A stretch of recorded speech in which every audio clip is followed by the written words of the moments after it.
तो बात करते हैं आज हम अपने यूट्यूब चैनल पे, वो ये है कि हमने रिलेशंस पढ़ने हैं। क्या पढ़ने हैं? रिलेशंस। तो रिलेशंस में आपके पास क्या होता है, एक सब्जेक्ट जो ए इंटू बी होगा उसको आप रिलेशन कह सकते हैं, from a set A to set B. Relation किसका? सेट ए का सेट बी तक रिलेशन कैसे बनेगा, वेयर आपके पास क्या हो जाएगा, A and B are two non empty sets. जो आपके पास ए और बी जो होंगे वो क्या होंगे, दो नॉन एम्प्टी सेट्स होंगे। कौन से होंगे? नॉन एम्प्टी सेट्स होंगे। मतलब जिसमें कोई मतलब कुछ ना कुछ एलिमेंट पाया गया हो तो उसको आप नॉन एम्प्टी सेट कहते हैं। एंड इफ़, और अगर ए बी जो है वो अगर एलिमेंट है किसके? आर के रिलेशन के, ठीक है। Then we say that A is R related to B, ठीक है। Denoted this by A R B. कैसे डिनोट करते हैं आप? ए आर बी से। एग्जाम्पल आपके पास क्या है, लेट ए करते हैं आपके पास 1 4 9 और बी करते हैं 1 2 3। लेट एक रिलेशन रखते हैं, रिलेशन क्या रखते हैं कि is the square of from, relation कौन सा रखा कि is A square of from A to B. A to B का रिलेशन क्या रखा हमने? स्क्वायर है। तो जैसे कि देयरफॉर 1 आर 1 मतलब क्या हो गया कि आपके पास 1 जो है वो स्क्वायर है 1 का। दूसरा रिलेशन जो है वो क्या बना कि 4 जो है वो स्क्वायर है किसका? 2 का। 4 R 2 बन जाएगा, ठीक है। और तीसरा क्या बन जाएगा आपके पास? 9R 3। 9R 3 का मतलब क्या होता है? 3 का स्क्वायर 9 होता है। 3 का स्क्वायर 9 होता है, ठीक है जी। उसके बाद रिलेशन क्या बन जाएगा आपके पास? 1 1, है ना। और उसके बाद क्या रिलेशन बनेगा आपके पास? 4 2 का। क्या बनेगा? 4 2 का। ए क्या आपके पास? ए आपके पास मतलब स्क्वायर बन रहा है ना, तो 4 क्या हो जाएगा? 4 हो जाएगा, ठीक है। और क्या हो जाएगा आपके पास? 2। फिर उसके बाद दूसरा क्या बनेगा आपके पास? 9 और 3। अब बात करते हैं डोमेन और रेंज। पता लग गया रिलेशन क्या है? रिलेशन आपके पास पता चल गया। रिलेशन आपके पास एक शर्त होती है, जिस शर्त के मुताबिक आपके पास पहला एलिमेंट का दूसरा एलिमेंट के साथ जोड़ होता है, कहीं ना कहीं कोई ना कोई संबंध होता है। डोमेन और रेंज के बारे में बात करेंगे। डोमेन आर आर की बात करें, डोमेन आर रिलेशन क्या है आपके पास? वो है R X such that X Y जो है बिलोंग्स करते हैं आर से। X such that X Y जो है वो बिलोंग्स करते हैं आर से। आर क्या है? Range of R. Range of R की बात करते हैं। किसकी बात करते हैं? डोमेन की बात क्या करेंगे? डोमेन की अगर बात करेंगे हम, तो हमारे पास जो डोमेन होता है, डोमेन का मतलब होता है जो आपके पास पहला सेट के जो एलिमेंट्स होते हैं उसको डोमेन कहा जाता है। रेंज की बात करें तो वाई, देखो एक्स को आपके पास क्या बोला जाता है? रेंज डोमेन कहा जाता है। और रेंज जो होती है वो आपके पास वाई को कहा जाता है। तो पहले सेट जो होते हैं वो एक्स के एलिमेंट, एक्स पहले सेट में आपके पास एक्स एलिमेंट्स होते हैं और दूसरे सेट में आपके पास वाई के एलिमेंट होते हैं। तो जो आपके पास पहले होते हैं उनको क्या बोलते हैं? डोमेन कहते हैं। और जो रिलेशन बनाते हैं जिनके साथ, तो अगले वाला कौन सा होता है सेट? वो रेंज कहलाता है। जैसे कि Y such that X Y जो है बिलोंग्स करेगा किसके साथ? आर से।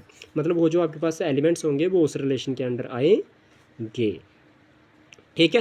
अब कहता है so if R is A relation from A to B. अगर कहता है अगर आपके पास आर जो है वो क्या है? रिलेशन है किस, कहाँ से? ए टू बी का। तो देन आपके पास डोमेन ऑफ आर, तब आपके पास डोमेन ऑफ आर जो होगा, याद रखना, डोमेन ऑफ आर जो होगा वो क्या होगा? एक सेट होगा। क्या होगा? सेट होगा। क्या होगा? सेट होगा ऑफ फर्स्ट एलिमेंट्स का। किसका? पहले एलिमेंट्स का। ऑफ एलिमेंट्स इन आर, जो आपके पास कौन से एलिमेंट्स होंगे? आर रिलेशन में जो एलिमेंट्स हैं, उन रिलेशन में जो एलिमेंट्स हैं उन एलिमेंट्स के पहले एलिमेंट्स का जो सेट होगा वो आपके पास डोमेन कहलाएगा। एंड जो रेंज होगी, और जो आपके पास क्या होगी?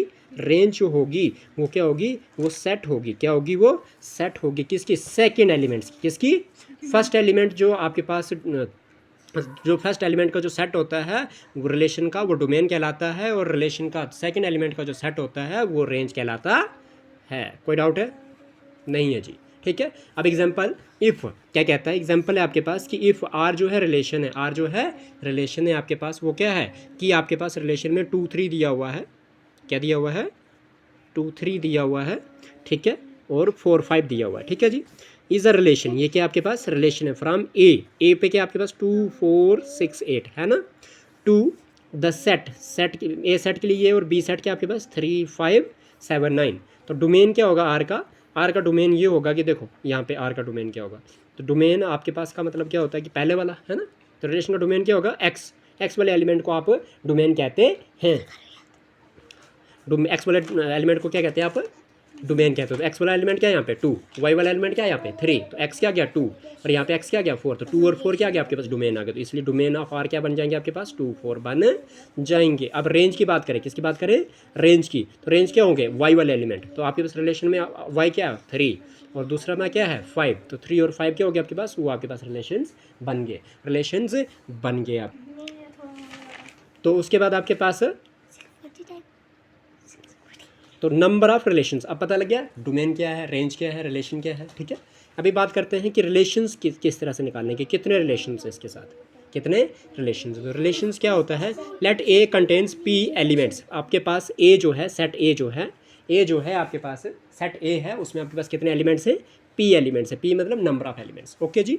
और जो बी है, जो सेट बी है, उसमें क्यू एलिमेंट्स है। कितने एलिमेंट्स हैं आपके पास, क्यू एलिमेंट्स है। Where A and B are two non empty finite set. Finite set का मतलब क्या होता है, ऐसे सेट, ऐसी चीज़ जहाँ पे आपके पास शुरू का भी पता हो और ख़त्मे का भी पता हो। और इन्फिनाइट का मतलब क्या होता है, जहाँ पे आपके पास एंड का पता नहीं होता है, ठीक है जी। तो आपके पास ए मल्टीप्लाई बाई बी क्या हो जाएगा, आपके पास ए मल्टीप्लाई बाई बी क्या हो जाएगा, जो ए मल्टीप्लाई बाई बी होगा आपके पास, वो क्या होगा, वो पी इंटू क्यू एलिमेंट्स का होगा। क्योंकि आपके पास ए जो है वो पी एलिमेंट्स का है और बी जो है वो क्यू एलिमेंट्स का। तो पी मतलब total number of elements in A और क्यू मतलब total number of elements in set B. तो ए बी क्या होगा, ए बी जब आप मल्टीप्लाई करोगे तो आपके पास P multiply by Q elements होगा, समझ आए। तो एग्जाम्पल कैसे है, देखिए, देयरफॉर जो टोटल नंबर, यहाँ से आपको टोटल नंबर क्या मिलेंगे, टोटल नंबर ऑफ जो subjects of A into B equal to किसके बराबर होगा, वो होगा आपके पास 2 raised to power P Q, 2 raised to power P Q, 2 raised to power P Q के बराबर होगा। जैसे कि अगर मैं बात करूँ, since each relation from A to B is a subset of A into B, कहता है जो आपके पास ए से बी तक जो रिलेशन बनता है, हर एक रिलेशन जो होता है वो क्या होता है, कहीं ना कहीं ए मल्टीप्लाई बी दोनों सेट का जो प्रोडक्ट आता है उसका कहीं ना कहीं वो सबसेट होता है। याद रखें इस चीज़ को, ठीक है। अब आपके पास बात करते हैं कि total number of relations from A to B, formula आपने याद रखना है। यहाँ पे थोड़ा सा मिस्टेक हो गई इनसे, वो मिस्टेक क्या है, अगर पेन मिले तो आपके पास क्या हो जाएगा, यहाँ पे इक्वल टू लगाना था, हमने क्या लगाना था, यहाँ पे इक्वल टू लगाना था, ठीक है। कि जब भी आपके पास टोटल नंबर ऑफ जो सब्जेक्ट्स होंगे ए मल्टीप्लाई बाई बी किसके बराबर, और 2 रेज़्ड टू पी क्यू के बराबर। और यहाँ पे भी आपके पास क्या हुआ कि total number of relations from A to B क्या हो जाएगा आपके पास, वो हो जाएगा 2 की पावर कितनी, पी क्यू, 2 की पावर कितनी, पी क्यू। तो आपके पास नंबर ऑफ रिलेशंस निकालना पता चल गया। पी क्यू का मतलब क्या कि आपके पास 2 आ जाएगा, क्योंकि सेट कितने हैं, 2 है, उनकी पावर कितनी, पी क्यू मतलब number of elements in set A और number of elements in set B, ठीक है जी, वो पी क्यू है आपके पास। तो यहाँ तक उम्मीद करता हूँ समझ आ चुकी होगी। आगे चले टाइप्स ऑफ रिलेशन में। तो टाइप्स ऑफ रिलेशंस में पढ़ेंगे अगर हम, तो आपके पास क्या हो जाएगा, कंपोजिट रिलेशन। सबसे पहली जो टाइप है वो कौन सी है, कंपोजिट रिलेशन की। लेट करते हैं A B C B 3 sets. आपके पास कितने सेट्स रखते हैं हम, 3 सेट्स मानते हैं। लेट कितना माने हमने, 3 सेट माने। R and S the 2 relations from A to B. आपके पास ए से बी तक 2 रिलेशंस हैं, कौन से, ए और आर और एस, ठीक है। एंड बी टू सी, देखो ए टू बी जो आपके पास ए से सेट बी तक जो रिलेशन है वो आर मानेंगे, और सेट बी से लेके सी तक जो रिलेशन है उसको एस मानेंगे। आगे समझ, चलिए जी। अब बात करते हैं आपके पास क्या हो जाएगा, the relation from A to C. अब आपके पास ए से लेके सी तक, क्योंकि आपके पास 3 आपने क्या लिए थे, सेट लिए थे, तो ए से सी तक उसको कहोगे कंपोजिट। क्या बोलोगे, composite. The relation from A to C is called composite relation और प्रोडक्ट रिलेशन, या फिर क्या बोलेंगे, product relation, and denoted by SOR। क्या बोलते हैं इसको, डिनोट किससे करते हैं, अब SOR से। पता लग गया। हमने क्या बोला, हमने बोला आपके पास कि अगर आपके पास 3 सेट मान के चलते हैं आप A B C, जहाँ पे A और B के बीच में जो रिलेशन होगा उसको R बोलेंगे, और B से C तक जो रिलेशन होगा वो उसको क्या बोलोगे आप, उसको आप कहीं ना कहीं एस बोलोगे। और आपके पास ए से बी आपने रिलेशन बता दिया, बी से सी आपने रिलेशन बता दिया, लेकिन ए से सी तो आपने कोई नहीं ना किया। तो ए से सी जो रिलेशन होगा आपके पास डायरेक्ट थर्ड सेट के साथ, उसको बोलोगे आप कंपोजिट रिलेशन। क्या बोलोगे, कंपोजिट रिलेशन, या फिर प्रोडक्ट रिलेशन, या फिर क्या बोलोगे, प्रोडक्ट रिलेशन। और उसको डिनोट कैसे करोगे, SOR। मतलब आपके पास पहले क्या था, आर से एस था ना, उल्टा कर देना SOR। क्या कर देना, SOR, ठीक है जी। तो उसके बाद आपके पास क्या हो जाएगा, 10 SOR, जो SOR है वो किसके बराबर होगा कि आपके पास AC मीन्स पहला ए, सेट ए के एलिमेंट ए है और सेट सी के एलिमेंट सी है, वो बिलोंग्स करते हैं AC सच दैट बी जो है वो बिलोंग्स करेगा बी से, और AB जो है वो बिलोंग्स करेगा आर से। इट मीन्स आपके पास AC जो है बी से belong, AC such that B belongs to B and AB belongs to are.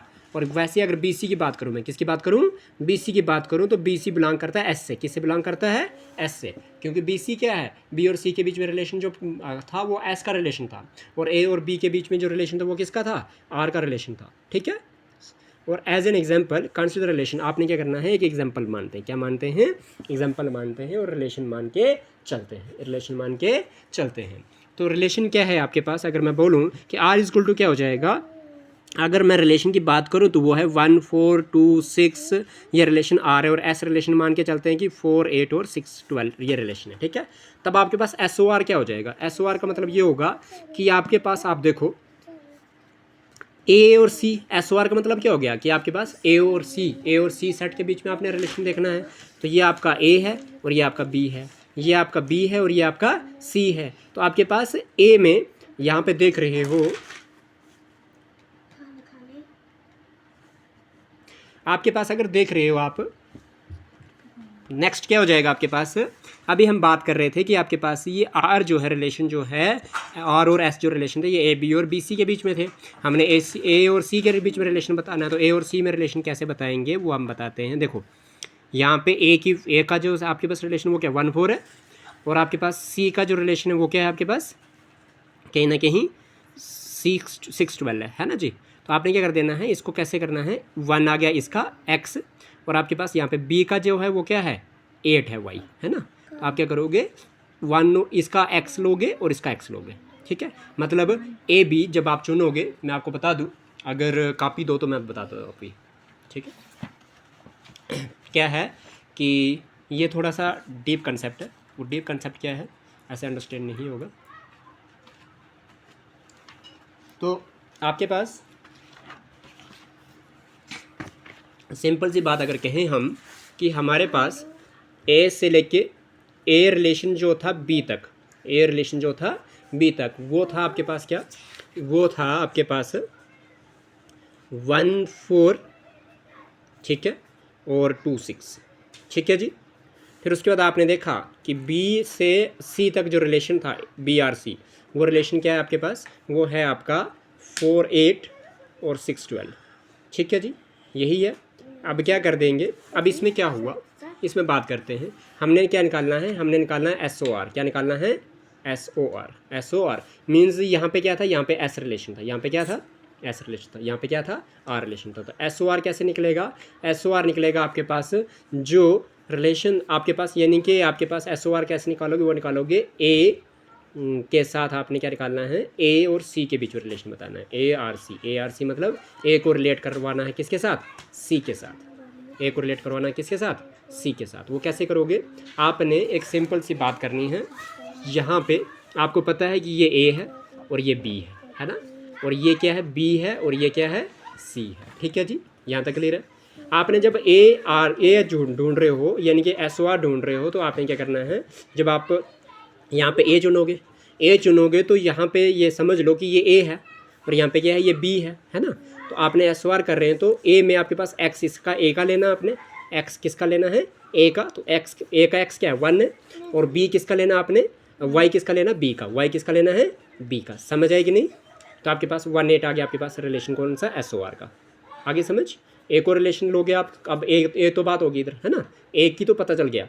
अब सी की बात करेंगे, तो सी कैसे निकालोगे, क्योंकि ए सी निकाल रहे हो ना आप, ए आर सी निकाल रहे हो, तो ए सी निकाल रहे हो, तो ए सी में क्या हो जाएगा आपके पास, ए सी में ये हो जाएगा कि अगर आप देखोगे बी का एक्स लोगे, बी का एक्स क्या आपके पास फर्स्ट वाले में, बी का एक्स है 2, ठीक है, बी का एक्स क्या है 2, और सी का वाई क्या आपके पास 12, सी का वाई क्या आपके पास है 12। समझ आ गई, तो इस तरह से आपके पास ये रिलेशन बनेगा एस ओ आर का। समझ आई, तो मतलब ये पहले में जब आपने ए निकालना था तो एक्स एक्स टर्म कैसे चुनी, इसका एक्स और इसका वाई, और जब आपने बी निकालना था तो इसका एक्स और इसका वाई चुना। ठीक है जी, समझ आ गई, बस इस तरह से रिलेशन बनाना है, तो वही चीज़ हमने वहाँ पे करनी है। गॉट इट, चल, तो इसके बाद क्या हो जाएगा आपके पास, अच्छा ठीक है जी, क्या हो जाएगा आपके पास, अगर हम बात करेंगे तो रिलेशन बात कर रहे थे ना, तो एस ओ आर कैसे निकाला पता लग गया, 1 8 और 2 12 आ गया एस ओ आर। ठीक है, hence here R O S का मतलब क्या हो गया, आर से रिलेशन एस का, आर से रिलेशन एस का, वो क्या हो जाएगा आपके पास, वो हो जाएगा 5। क्या हो जाएगा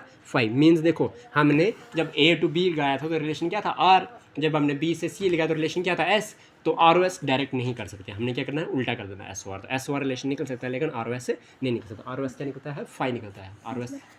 प्लस बात करेंगे कि जैसे कि अगर आप मतलब कहोगे तो मतलब क्या है, रिलेशन था आर, मतलब ये ए टू बी बताया था हमने, रिलेशन क्या रखा था। जैसे कि मैं बात करूं अगर कि जैसे कि अगर मैं बात करूं कि आर ओ एस क्यों नहीं कर सकते, आर ओ एस इसलिए नहीं कर सकते क्योंकि आपके पास आर एस पहले रिलेशन बना था, है ना, ए टू बी का रिलेशन आर था और एस का बी टू सी का रिलेशन एस था, ठीक है, इसलिए ये फाई हो जाएगा। आपके पास एस ओ आर करना है, क्या करना है आपने, एस ओ आर करना है, ठीक है। एस ओ आर में आपके पास निकल जाएगा, आर ओ एस जो होगा फाई हो जाएगा, आर ओ एस क्या हो जाएगा, फाई हो जाएगा, मतलब वापस ये बोलता है R O S relation, O means relation of, ठीक है, तो R relation of S, relation of S, ठीक है जी। बिकॉज ये फाई हो जाएगा, बिकॉज इन ऑर्डर्ड पेयर्स में 4 8, क्यों आपके पास ये फाई हो जाएगा, बात करते हैं क्यों आपके पास ये आर ओ एस रिलेशन जो है वो फाई हो जाएगा आपकी। यहाँ पे हम पूरा कर लेते हैं, वो क्या है आपके पास कि बिकॉज इन ऑर्डर्ड पेयर्स, अगर ऑर्डर्ड पेयर क्या थे आपके पास 4 8, फिर क्या था 6 12 था ना, एस ओ आर एस में क्या था 4 8 और 6 12 था, and the second element is not the same as the first element, are ordered pair 1 4 और 2 6, ठीक है। 4 8 का मतलब क्या हो गया, 4 2 8 और 6 2 12, लेकिन 1 2 2 होना चाहिए था ना, वो तो ऑर्डर सेम नहीं है, और इधर क्या है 2 2 4 होना चाहिए था, नहीं ना आया, तो मतलब ये ऑर्डर सेम नहीं है, इसलिए आर ओ एस क्या बन गया, 5 बन गया, क्या बन गया, 5 बन गया, ठीक है। एस ओ आर बन गया आपके पास।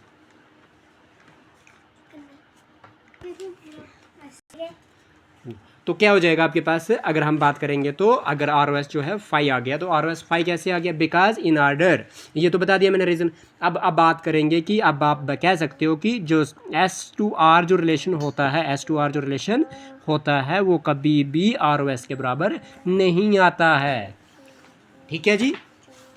तो रिफ्लेक्सिव पता लग गया, कंपोजिट रिलेशन क्या है जी। अभी बात करते हैं रिफ्लेक्सिव रिलेशन की। रिफ्लेक्सिव रिलेशन मोस्ट इंपॉर्टेंट है, कंपोजिट रिलेशन जो है आपको नहीं पूछा जाता आपके 11th 12th क्लासेस में, बट जो रिफ्लेक्सिव रिलेशन है ये पूछा जाता आपके पास 11th 12th क्लास में, ठीक है जी। ए रिलेशन आर ऑन ए, अगर एक रिलेशन जो है वो आपके पास ए पे क्या कहलाता है, रिफ्लेक्सिव कहलाएगा, क्या कहलाएगा, रिफ्लेक्सिव रिलेशन कहलाएगा, ठीक है। इफ़ ऑल ए, जो इसके जो सारे के सारे जो एलिमेंट्स हैं ए, अगर वो सारे के सारे जो ए सेट में जो आपके पास इसके ए हैं एलिमेंट्स, वो किससे बिलोंग कर रहे हैं, ए से, और आपके पास ए जो है वो रिलेट कर रहा है किससे, ए से, ठीक है जी। दस इफ़, इसका मतलब ये हुआ कि आपके पास सेम एलिमेंट्स होने चाहिए, क्या होने चाहिए, सेम एलिमेंट्स होने चाहिए, ए का रिलेशन ए के साथ होना चाहिए, यानी कि 1 1 आना चाहिए, क्या आना चाहिए, 1 1 आना चाहिए, 1 1 आना चाहिए, ठीक है जी, क्लियर है। तो इसको रिफ्लेक्सिव पढ़ते हैं, इसको क्या पढ़ते हैं हम, तो अभी बात करते हैं आपके पास 12th में ये रिफ्लेक्सिव है बट कंपोजिट रिलेशन नहीं है, ठीक है जी। जो तो कह सकते हो कि अगर आपके पास आर जो है प्रॉपर सबसेट है किसका, ए से, तो देन ए बिलोंग्स करेगा किससे, रिलेशन से, for all A belongs to R. ये क्या, इसको उल्टे ए को क्या पढ़ते हैं हम, फॉर ऑल पढ़ते हैं, ठीक है जी। तो ए क्या हो जाएगा आपके पास, रिफ्लेक्सिव रिलेशन का ये एक ही पहचान है आपके पास कि उस रिलेशन में आपके पास क्या आना चाहिए, ए आना चाहिए, यानी कि 1 1 एलिमेंट बनना चाहिए, ठीक है। एक्स भी सेम, एक्स और वाई सेम होना चाहिए, एक्स और वाई सेम होना चाहिए, इज दैट क्लियर। चलिए जी, अभी आपके पास बात करते हैं इन अदर वर्ड्स में the relation R must contain ordered pairs of the form, क्या फॉर्म होनी चाहिए, ए फॉर्म होनी चाहिए, उसको रिफ्लेक्सिव कहते हैं, और जो ए होगा वो बिलोंग्स करेगा ए एलिमेंट से, ए सेट से। तो आपके पास अगर आप एग्जांपल लेते हैं कि ए जो है आपके पास 2 4 6 8 है, और रिलेशन जो है आपके पास 2 2 बन रहा है, 4 4 का बन रहा है और 6 6 का बन रहा है, तो मतलब ये एक रिफ्लेक्सिव रिलेशन है किसके ऊपर, ए के ऊपर, समझ आ गई, सेम हुआ ना, ठीक है। एक्स जो एक्स है वही वाई भी है, अगर एक्स 2 है तो वाई भी 2 है, एक्स 4 है तो वाई भी 4 है, एक्स 6 है तो वाई भी 6 है, और 8 अगर एक्स है तो वाई भी 8 है, ठीक है जी, समझ आ रही है। नोट क्या होगा आपके पास, नोट में ये चीज़ ध्यान रखने वाली चीज़ है कि नोट में क्या पढ़ रहे हैं हम, नोट में ये पढ़ रहे हैं कि apart from this ordered pairs, इन ऑर्डर्ड पेयर्स के अलावा आपके पास जो रिलेशन आर जो होगा मे कंटेन, उसमें क्या हो सकता है आपके पास अदर ऑर्डर्ड पेयर्स भी हो सकते हैं, दूसरे ऑर्डर्ड पेयर्स भी हो सकते हैं। जैसे कि बात करूँ मैं रिलेशन, देखो इधर क्या क्या हो सकता है 1 3 1 5 1 7 1 3 5 3 7 5 7 3 1 5 1 7 1 5 और उसके बाद क्या है आपके पास 5 3 आना चाहिए था, 5 3 और 7 3 7 5। ये क्या है, ये सिमेट्रिक रिलेशन है। ये क्या है आपके पास, देन आपके पास क्या हो जाएगा, सिमेट्रिक रिलेशन होगा। सिमेट्रिक रिलेशन का मतलब क्या होता है जी, बात करते हैं। सिमेट्रिक रिलेशन का आपके पास पता कैसे लगाना है। सिमेट्रिक रिलेशन में एक चीज़ बताता हूँ कि अगर आपके पास 1 3 है तो आपके पास 3 1 भी होना चाहिए। 1 3 है तो क्या होना चाहिए, 3 1 भी होना चाहिए। तो आपके पास अगर आपके पास जो है 1 3 जो है वो एक रिलेशन में है, इट मीन्स 3 1 भी होना चाहिए रिलेशन में। तो 3 1 मिला आपको, ये देख रहे हो आप, ठीक है। अगर आपने देखा कि रिलेशन में 1 3 है, अगर आपने देखा कि 1 3 रिलेशन में है तो आपके पास 3 1 भी रिलेशन में है। अगर आपने देखा कि 1 3 रिलेशन में है तो 3 1 भी रिलेशन में। आपने देखा कि 1 5 रिलेशन में है तो आपके पास 5 1 भी रिलेशन में है, ठीक है। आपने देखा 1 7 is the is containing in the relation, then 5 1 should also if the 1 7 is containing in the relation then 7 1 should also contain in the relation। तो है आपके पास, अगर आपके पास 3 5 है तो 5 3 भी होना चाहिए, अगर आपके पास 3 7 है तो 7 3 भी होना चाहिए, अगर आपके पास 5 7 है तो 7 5 भी होना चाहिए। इट मीन्स अगर आपको मैं कहूँ कि अगर आपके पास ए बी जो है रिलेशन में है तो बी ए बी होना चाहिए। तो अगर आपके पास बी ए बी और ए बी और बी ए बी दोनों अगर रिलेशन में हैं, इट मीन्स आपके पास जो रिलेशन है वो कौन सा कहलाएगा, सिमेट्रिक रिलेशन कहलाएगा। कौन सा रिलेशन कहलाएगा जी, सिमेट्रिक रिलेशन कहलाएगा। ठीक है, कर लो, ठीक है जी। तो उसके बाद क्या आता है, ट्रांजिटिव रिलेशन। कौन सा रिलेशन, ट्रांजिटिव रिलेशन। देखिए मैं आपको जी बता दूं, ये जो हम अभी ऊपर हमने रिफ्लेक्सिव रिलेशन पढ़ा, फिर हमने सिमेट्रिक रिलेशन पढ़ा, फिर अभी हम ट्रांजिटिव रिलेशन पढ़ रहे हैं। तो ये क्या है, ये आपके पास 12th क्लास के मोस्ट इंपॉर्टेंट टॉपिक्स हैं जो आपके पास आई थिंक पहला चैप्टर है। ओके ठीक है।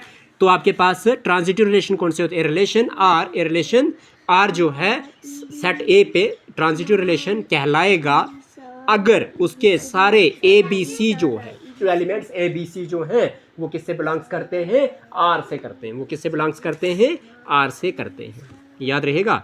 मीन्स एक रिलेशन जो है वो सेट ए पे कहलाता, ट्रांजिटिव रिलेशन तभी कहलाता है अगर उसके तीन आपके पास अगर उसके ए बी सी एलिमेंट्स जो है वो किससे बिलोंग करते हैं, ए से बिलोंग करते हैं। किससे बिलोंग करते हैं, ए से। और जहाँ पे ए रिलेट कर रहा है बी से और बी रिलेट कर रहा है सी से, अगर आपके पास ए रिलेट बी से कर रहा है और बी रिलेट सी से कर रहा है तो तब आपके पास ऑटोमेटिकली ए रिलेट सी से करना चाहिए। यानी कि इफ़ ए और बी रिलेशन बना रहे हैं और बी और सी रिलेशन बना रहे हैं तो देन आपके पास ए और सी भी डेफिनेटली रिलेशन बनाने चाहिए। अगर वो बनाएंगे तो तभी आपके पास वो ट्रांजिटिव रिलेशन कहलाएगा। समझ आ गई। तो वही लिखा है इधर कि if A related to B and B related to C which implies A related to C. उम्मीद करता हूँ ये समझ आ चुकी होगी। तो अब आपके पास ट्रांजिटिव रिलेशन कहता है R is the proper subset of A into A. Then आपके पास for a transitive relation A B belongs R करेगा और आपके पास बी सी भी बिलोंग्स आर करेगा विच इम्प्लाइज आपके पास ए सी आल्सो बिलोंग्स टू आर। ठीक है जी, ओके। यहाँ पे इन्होंने गलत लिखा हुआ है, वो चीज़ क्या आनी थी यहाँ पे, वो चीज़ ये आनी थी, यहाँ पे आनी थी बिलोंग्स का साइन। कौन सा साइन आना था, बिलोंग्स का साइन आना था। ठीक है जी। तो इन्होंने विच इम्प्लाइज लिखा हुआ है, थोड़ा सा मिस्टेक हो गई है टाइपिंग में। चलिए अभी फॉर एग्जांपल करते हैं। फॉर एग्जांपल में आपको बेटर अंडरस्टैंडिंग हो जाएगी जो कुछ रहा है कंसेप्ट में।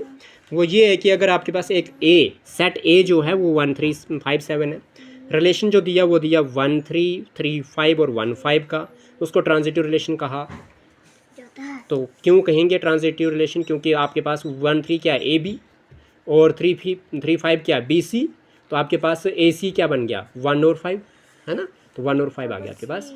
तो आपके पास ये कंटेन हो रहा देख रहे हैं। अगर आप देख रहे हैं तो ए की वैल्यू क्या आपके पास 1 है, बी की वैल्यू क्या आपके पास 3 है, फिर आप बी सी होना चाहिए तो बी की वैल्यू क्या आपके पास 3 है, सी की वैल्यू क्या आपके पास 5 है। तो आपके पास ए की वैल्यू क्या है 1 है तो आ गया ना, और सी की वैल्यू क्या है 5 है तो आ गया ना। तो आपके पास ए सी भी आपके पास क्या है, कहीं ना कहीं ये ट्रांजिटिव रिलेशन कहलाएगा, ट्रांजिटिव रिलेशन कहलाएगा। अब है यूनिवर्सल रिलेशन। कौन सा relation? Universal relation. I think इस यूनिवर्सल रिलेशन के बाद आपके पास कंसेप्ट जो है 2 रिलेशन का और रहेगा, तो मोस्ट इंपॉर्टेंट टॉपिक खत्म हो जाएगा हमारा। ठीक है जी। तो बात करेंगे यूनिवर्सल रिलेशन की। A relation R in set A, कहते हैं एक रिलेशन आर जो है एक सेट ए में यूनिवर्सल रिलेशन कहलाता है इन ए इफ ए आर जो है वो ए मल्टीप्लाई बाई ए हो जाए, ए आर जो है वो ए मल्टीप्लाई बाई ए हो जाए।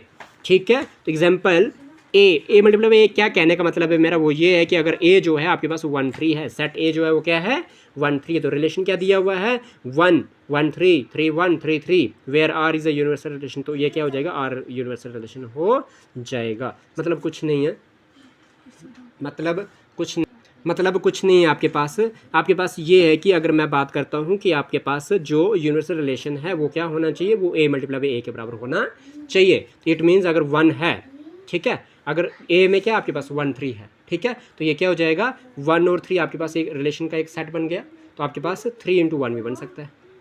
देखो मतलब 1 एक रिलेशन कैसे बनेगा ए इंटू ए करके, तो आपके पास क्या हो सकता है एक्स को एक्स से मल्टीप्लाई करेंगे तो 1 इंटू 1 1 होता है, फिर आपके पास एक्स इंटू वाई करोगे तो क्या हो जाएगा 1 3 3 आ जाएगा, फिर 3 इंटू 1 भी कर सकते हैं और 3 इंटू 3 भी कर सकते हैं। सिंपल सी बात है कि आपके पास एक जो आपके पास 2 एलिमेंट्स है, इन्हीं को आपने क्या करना है अलग अलग से सेट बनाने हैं, सब सेट्स बनाने हैं। तो सेट्स ऑफ सेट्स जैसे था वैसे ही आपके पास ए इंटू ए है जो यूनिवर्सल सेट कहलाएगा। Got it. अभी बात करते हैं आइडेंटिटी रिलेशन की। किसकी बात करते हैं हम? आइडेंटिटी रिलेशन की। ठीक है, आइडेंटिटी रिलेशन की। ठीक है, तो आइडेंटिटी रिलेशन क्या होता है जी? आइडेंटिटी रिलेशन बहुत ही इंपॉर्टेंट चीज़ है, वो क्या है देखते हैं। तो आपके पास इफ़ आर जो है आपके पास ए है, वो बिलोंग ए जो है वो बिलोंग्स करता है प्लस ए से, ए है जो वो बिलोंग्स करता है प्लस ए, आर जो है आपके पास क्या हो जाएगा, अगर आर जो है वो ए है, आर जो है ए है और वो ए जो है बिलोंग्स करता है प्लस ए से, पॉजिटिव ए से। ठीक है, प्लस से शायद ना भी लिखे इधर, देखते हैं भला क्या है, तो फिलहाल क्या करते हैं। तो देन आपके पास क्या कहता है, देन जो रिलेशन होगा, देन जो रिलेशन जो आर होगा आपके पास इन सेट ए, उसको आप आइडेंटिटी रिलेशन कहेंगे इन ए में। वो क्यों कहेंगे वो बात करते हैं। एग्जाम्पल, अगर ए जो है वो आपके पास 1 2 3 के बराबर है और आर क्या हो जाएगा आपके पास 1 1 2 2 3 3, where R is an identity relation. तो मीन्स आइडेंटिटी रिलेशन का ये हुआ कि आपके पास जो हमने रिफ्लेक्सिव रिलेशन में पढ़ा था, जो हमने रिफ्लेक्सिव रिलेशन में पढ़ा था ना, कि आपके पास सेम एलिमेंट्स होने चाहिए। अगर x 1 है तो y भी 1 होना चाहिए, x अगर 2 है तो y भी 2 होना चाहिए। तो I think you are getting this point very well. तो आपके पास अगला जो रिलेशन है वो है वाइड रिलेशन। ठीक है, तो वाइड रिलेशन क्या होता है जी? अगर आपके पास आर रिलेशन जो है फाई है, आर रिलेशन जो है फाई है, आर रिलेशन जो है वो किसके बराबर है? फाई के बराबर है। तो वाइड होता है क्या है? खाली। एम्प्टी होता है क्या है? खाली। नल होता है क्या है? खाली, जिसमें कोई भी आपके पास एलिमेंट ना हो, है ना। तो चाहे एम्प्टी सेट है, चाहे वो नल सेट कहलाए, चाहे वो आपके पास वाइड सेट कहलाए, तो means there is no element in the set. ठीक है जी। तो आपके पास देन ए रिलेशन आर, तब आपके पास रिलेशन आर जो है वो एक set A, in A set A called a void relation, इसको वाइड रिलेशन कह सकते हैं इन ए में। ठीक है जी, समझ आ गई। सिर्फ रिलेशन क्या होना चाहिए? फाई होना चाहिए। रिलेशन क्या होना चाहिए? फाई होना चाहिए। अब बात करते हैं इक्विवेलेंस रिलेशन। किसकी बात करते हैं आप? Equivalence relation, most important topic and last topic of the relation concept, last topic of the relation concept. ये कहता है कि एक रिलेशन जो है विच इज़ रिफ्लेक्सिव, अगर वो रिफ्लेक्सिव भी है, ये मैंने 12th क्लास में भी करवाया हुआ है, पिछली क्लासेस में आप चेक कर सकते हैं कि मैंने जब बोला था कि रिफ्लेक्सिव पढ़ाया था, ट्रांजिटिव पढ़ाया था, उसके बाद मैंने सिमेट्रिक पढ़ाया था, और मैंने कहा था कि अगर एक रिलेशन रिफ्लेक्सिव भी है, सिमेट्रिक भी है और वो ट्रांजिटिव रिलेशन भी है, तो आपके पास इक्विवेलेंस रिलेशन भी हो जाएगा वो। ओके जी। तो a relation which is reflexive, एक रिलेशन जो रिफ्लेक्सिव है, सिमेट्रिक है एंड ट्रांजिटिव है, उसको आप is called an equivalence relation, उसको इक्विवेलेंस रिलेशन कहते हैं, उसको कहते हैं इक्विवेलेंस रिलेशन। तो आपके पास क्या हो जाएगा? तो आर एग्जाम्पल आपके पास क्या हो जाएगा? इफ़ ए जो है 2 4 6 8 है, तो आपके पास आर क्या हो गया? 2 2 4 4 6 6 8 8। तो ये क्या है? ये रिफ्लेक्सिव शो कर रहा है। 2 2 क्या कर रहा है? रिफ्लेक्सिव। 4 4 भी रिफ्लेक्सिव, 6 भी रिफ्लेक्सिव, 8 8 भी रिफ्लेक्सिव। लेकिन 2 4 क्या है? 2 4 और 4 2 ये क्या है? सिमेट्रिक। और उसके बाद 6 8 8 6 ये आपके पास क्या है? ये अगर मैं बात करूँगा तो आपके पास अगर इसको मैंने बनाना है ट्रांजिटिव, ट्रांजिटिव कैसे बनेगा? 2 से 4, 2 से 4 आ गया आपके पास एक, और 4 से 2 आ गया दूसरा, और आपके पास बाद में ए से सी का मतलब क्या हो गया, अगर आप बात करोगे तो ए अगर आपका यहाँ पे रख लेते हैं कुछ, जैसे 2 से 4, 4 से 2, और क्या नाम है, कुछ रखते हैं यहाँ पे, जैसे कि कोई एक रख लो और उसमें से तीसरा बना दो, जैसे कि ए से सी बनाना ना हमने, तो ए से सी का मतलब क्या है, ये आ गया। ए सी क्या है आपके पास, 2 से 4 रख लो, ये रख लो, और यहाँ पे एक ले लो, ये वाला एक ले लो, कौन सा, 8 वाला ले लो, ठीक है। 8 वाला लेते तो हो जाता है। या फिर ट्रांजिटिव में एक शर्त बताई थी हमने कि हमारे पास ए से बी हो और बी से सी ना भी मिले हमें, तो हम ए से बी डायरेक्ट हम ए से सी बना सकते हैं, ए से सी बना सकते हैं। तो मतलब क्या हो जाएगा आपके पास, 2 4 है तो 4 का 2 बन जाएगा, तो आपके पास बाद में क्या चाहिए, 2 और 6 चाहिए आपको, 2 और 4 चाहिए, या 4 से आगे कोई रिलेशन चाहिए, तो बन रहा है। आप देख रहे हैं कि यहाँ पे 6 है, ठीक है, तो यहाँ पे 6 के साथ है आपके पास सी बना हुआ है ना। अगर 8 मान ले आप सी, तो आपके पास 8 है, 6 से 8 बना हुआ है ना, बस इस तरह से, ठीक है जी। अब आर जो है आपके पास एक जेन इक्विवेलेंस रिलेशन हो गया। तो सिंपली सी बात है कि अगर आपके पास ए 2 4 6 8, एक सिंपल सी बात बताता हूँ मैं आपको, वो ये है कि सेट ए क्या था आपके पास, 2 4 6 8 था, और आपको क्या बनाना था, आपको सबसे पहले रिफ्लेक्सिव बनाना था। रिफ्लेक्सिव में आपके पास सेम बना दिया, 2 2 4 4 6 6 8 8, ठीक है। और सिमेट्री में क्या बनाना था आपको, ए बी और बी ए बनाना, तो ए बी क्या, 2 4 और 4 2। अब आपने क्या बनाना है, ए बी बी सी और ए सी, तो देख लो ए बी बना लिया आपने 2 4, ठीक है, और बी सी क्या बना लिया आपने, 4 6 बन गया। और अब आपने क्या बनाना है, आपने वापस से बनाना है ए सी, तो ए सी क्या आ जाएगा आपके पास, 2 6 बन सकता है आराम से, ठीक है, बस हो गया। तो ये एलिमेंट बन गया, जब आपके पास ये बन गया तो आपके पास इक्विवेलेंस रिलेशन बन गया। तो नेक्स्ट टॉपिक हम फंक्शन जो है नेक्स्ट वीडियो में करेंगे डिस्कस। तो आज के लिए काफ़ी है। तो आप लोगों से जो मेरे यूट्यूब चैनल पे न्यू आए हुए हैं, न्यू विजिट कर रहे हैं, वो सब्सक्राइब करेंगे। ये छोटी सी बच्ची बोल रही है कि मैं सब्सक्राइब करूँगी, ठीक है जी। तो चलिए, ये सब्सक्राइब करेगी तो बहुत अच्छी बात है। ओके, तो सब्सक्राइब करेंगे, और कहीं ना कहीं अगर आपको अच्छा कंसेप्ट लगे तो आप लाइक भी करेंगे, वीडियोस को शेयर भी कर दीजिए अपने फ्रेंड्स के लिए। Thank you so much, have a nice time ahead.